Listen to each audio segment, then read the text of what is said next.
Ah, the 1970s. A time when America danced to disco, trusted shag carpet, and believed almost anything could be sold. Companies were high on ambition, and sometimes maybe other things too. The result? Exploding cars, inflatable pants, rocks, as pets. Not every idea was a winner, but each one was unforgettable in its own strange way. So if you remember fondue sets and 8-tracks, get ready. Here are 10 of the weirdest, wildest flops the 70s ever dreamed up. Number 1, the Ford Pinto. If you ever rode in a Pinto, you probably remember the sound of the door creaking shut and the dashboard rattling as you rolled down the road. It was light, cheap, and easy on gas, exactly what Americans thought they needed in 1971. But the Pinto had a fiery secret. The gas tank was tucked dangerously close to the rear bumper. In a simple fender bender, it could rupture and burst into flames, and Ford knew it. Internal documents later revealed they crunched the numbers and decided lawsuits were cheaper than fixing the flaw. When that came out, public trust exploded right along with the cars. The Pinto quickly became a national punchline, a courtroom regular, and a symbol of what happens when cost-cutting turns deadly. What started as a budget car for hard times went down in history as one of Detroit's darkest and most explosive misfires. Number 2, Sauna Hot Pants.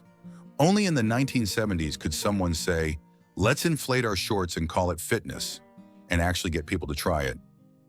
Enter Sauna Hot Pants. These shiny, puffy plastic shorts promise to melt away fat just by making you sweat. No jogging, no sit-ups.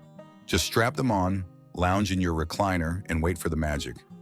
They targeted trouble spots like thighs, hips, and belly. But what they didn't tell you was that sweating doesn't equal fat loss, and wearing balloons around your waist feels exactly as uncomfortable as it sounds. Sure, they looked futuristic, if the future was sweaty, squeaky, and slightly ridiculous. Still, for a brief moment, they sold like crazy. People believed the dream, but like most miracle fixes, reality burst the bubble, literally. Today, Sauna Hot Pants live on as a punchline to the era's obsession with quick fixes and proof that sometimes the only thing you'll lose is your dignity. Number 3, Betamax. When Sony launched the Betamax in 1975, it looked like the future had arrived. The picture was sharp, the sound was crisp, and the tapes were built to last. Even TV studios used them for years. But great tech doesn't always mean great timing. Sony refused to share the Betamax format with other manufacturers, keeping it locked down tight. Meanwhile, JVC's competing format, VHS, was slower and clunkier, but open. Suddenly, every company was making VHS players. Movie studios backed it. Consumers followed. In just a few years, Betamax went from cutting edge to clearance shelf. By the late 80s, it was all but gone from living rooms. Ironically, many experts agree Betamax was actually better. But in the battle of home video, it wasn't about quality, it was about availability.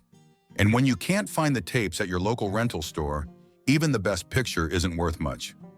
Betamax won the tech, but lost the war. Number 4, swing bike. If Evel Knievel had designed a kid's bike, it might have looked like this. The swing bike, released in 1975, was no ordinary two-wheeler. Sure, it had pedals and handlebars, but it also had a second steering joint under the seat. That's right, both wheels could turn separately. The idea? Tricks, stunts, and wild S-shaped moves down the sidewalk. In theory, it looked cool. In practice, total chaos. Most riders couldn't stay upright for long. The rear steering made it unpredictable, especially for beginners. Kids crashed, parents panicked, and hospitals probably weren't thrilled either. The swing bike was flashy, fun, and just dangerous enough to disappear within a few years. But if you were one of the lucky or unlucky few who rode one, you probably still remember the feeling of swerving like a circus act and wiping out just as fast. It didn't just swing, it spun right off the market. Number 5, pet rock. Only in the 1970s could someone put a rock in a box and become a millionaire. In 1975, ad executive Gary Dahl had a genius idea.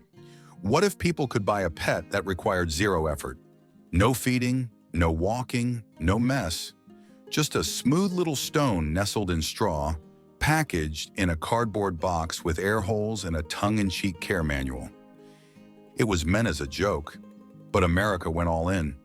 Millions were sold in just a few months. People gave them as gag gifts, stocking stuffers, or ironic desk decorations. And then just as quickly, the craze vanished. After all, there's only so much bonding you can do with a pebble. But for one shining moment, a literal rock became a cultural phenomenon. It didn't bark, it didn't purr, but it made headlines. The pet rock was cheap, pointless, and totally unforgettable. And somehow, that was exactly the point. Number 6. AMC Pacer. When the AMC Pacer rolled onto the streets in 1975, it turned heads, mostly because no one could figure out what they were looking at. With its massive curved windows and wide bubble-like body, the Pacer was marketed as the car of the future. Compact on the outside, roomy on the inside, a fishbowl on wheels, as people called it. But while the design was bold, the execution fell flat. It was heavy, sluggish, and guzzled more gas than you'd expect, especially during a fuel crisis. Some folks loved its quirky look, most didn't. And despite a brief cameo in Wayne's World years later, the Pacer never found its place. By 1980, production stopped and the dream faded. Still, there's something oddly charming about it. A car that tried to be different and wasn't afraid to look strange doing it. The AMC Pacer didn't revolutionize the road, but it definitely left an impression. New original Miracle Clackers won't shatter, even if you use both hands. Try stereo clacking. Number 7. Clackers Toy Ban. If you were a kid in the early 70s, chances are you had clackers, or at least knew someone with a bruised knuckle because of them. 2 heavy acrylic balls attached to a string. The goal was simple. Swing them up and down until they smacked together with a loud clack-clack rhythm. The sound was addictive. The toy, a ticking time bomb. When hit too hard or at the wrong angle, those balls could shatter like glass, sending sharp shards flying. Reports came in fast. Chipped teeth, eye injuries, even stitches. Parents panicked. Schools banned them. And eventually, so did the U.S. government. By the mid-70s, clackers vanished from toy shelves almost overnight. Still, for those who survived the craze, they remain a wild memory, equal parts fun and terrifying. It wasn't just a toy, it was a rite of passage, with a side of danger. Number 8. LaserDisc. Long before DVDs, Blu-rays, or streaming, there was LaserDisc, the giant shiny platter that looked like a vinyl record but played movies. When it debuted in 1978, the quality was impressive. Sharp picture, clear sound, and bonus features like director commentaries, years before DVDs caught on. Tech lovers were sold. The rest of America, not so much. The discs were massive, the players were expensive, and worst of all, you couldn't record on them. In an era when people taped shows off TV every night, that was a deal breaker. VHS was bulkier, but cheaper and more flexible, so LaserDisc faded into the background, surviving mostly in video stores and the homes of die-hard movie buffs. Today it's a relic, part curiosity, part collector's item. LaserDisc didn't fail because it was bad. It failed because it was early. Sometimes being ahead of your time means no one shows up to meet you. Number 9. TV hat.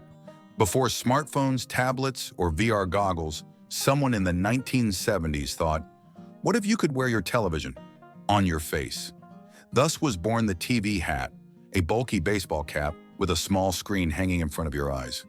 It promised hands-free entertainment anywhere. The park, the bus, even walking down the street. Problem was, it looked absolutely ridiculous.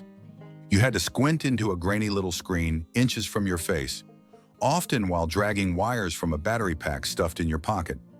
Add poor lighting, eye strain, and total lack of social awareness, and Yeah, it didn't exactly catch on.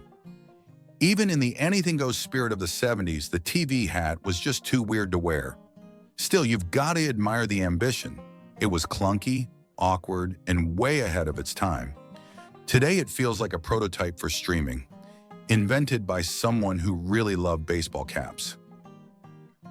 Number 10, Gerber Singles. In 1974, Gerber, the baby food giant, decided it was time to expand their audience. Their idea? Baby food for adults. Called Gerber Singles, these were jars of pureed meats and vegetables, marketed to young single adults who didn't want to cook. The logic, if babies love mushy peas, maybe bachelors would too. Spoiler, they didn't. The product confused just about everyone. People walked into stores expecting a new ready meal and found blended beef paste in a glass jar. It looked like baby food. It smelled like baby food because it was baby food with a different label. Needless to say, adults weren't lining up for spoonfuls of carrot slop and chicken puree. The line bombed almost instantly. Gerber thought they were solving loneliness with convenience, but forgot that grown-ups like food with flavor, texture, and dignity. Today, Gerber Singles stands as a perfect example of how not to read the room, especially if that room has teeth. The 70s gave us wild dreams, weird inventions, and a whole lot of "what were they thinking?" moments. But even the flops have their charm. If you remember any of these, or maybe even owned one, drop a comment and share your story. We'd love to hear it. And if you enjoyed this trip down memory lane, be sure to like, subscribe, and join us next time on Dear Old America.